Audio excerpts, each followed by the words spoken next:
Hola mis queridos amigos y amigas de YouTube de todas las latitudes y usos horarios. Hoy vamos a continuar hablando de una de las órdenes más interesantes e importantes de todos los tiempos, la Orden de los Caballeros del Temple.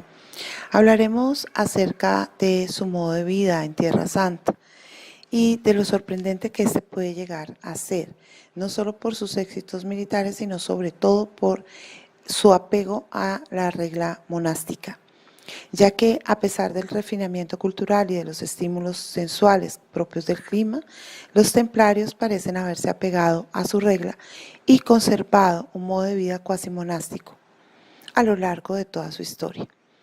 Cuando no estaban en el campo de batalla, los templarios seguían la misma clase de horario y normativa que los monjes benedictinos o cistercenses, que se apegaban a lo establecido por San Benito de Nustria, quien decía que los monjes no debían estar nunca inactivos.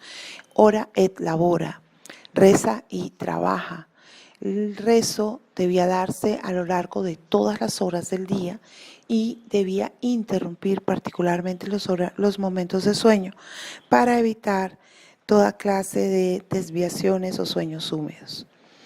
Así que a las 4 de la mañana los templarios se levantaban para maitines, tras lo cual iban a atender a sus caballos antes de regresar a la cama. Los oficios de prima, tercia y sexta precedían al desayuno, que como el resto de las comidas, ingerían en absoluto silencio mientras escuchaban una lectura de la Biblia. A las 2:30 de la tarde se recitaba la novena y se cenaba tras las vísperas, que se celebraban a las 6. Luego se retiraban a descansar una vez habían pasado la que era el rezo de las completas. Entonces se sumergían en el más estricto de los silencios. Las órdenes se daban después de cada oficio, excepto el de completas. Cuando estaban en el campo, los templarios hacían lo posible por seguir este mismo régimen de vida. Los estatutos de la Orden del Temple contenían más de 600 cláusulas. Algunas de ellas eran ampliaciones de la regla primitiva, otras se habían redactado para cubrir cuestiones surgidas a partir del Concilio de Troyes.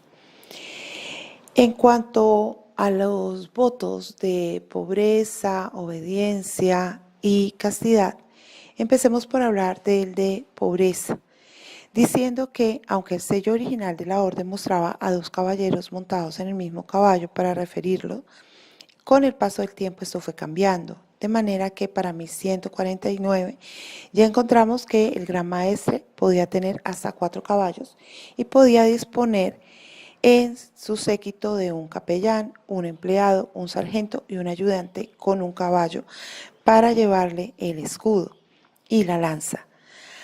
Habrían de acompañarlo además un herrero, un intérprete, un turcopol y un cocinero.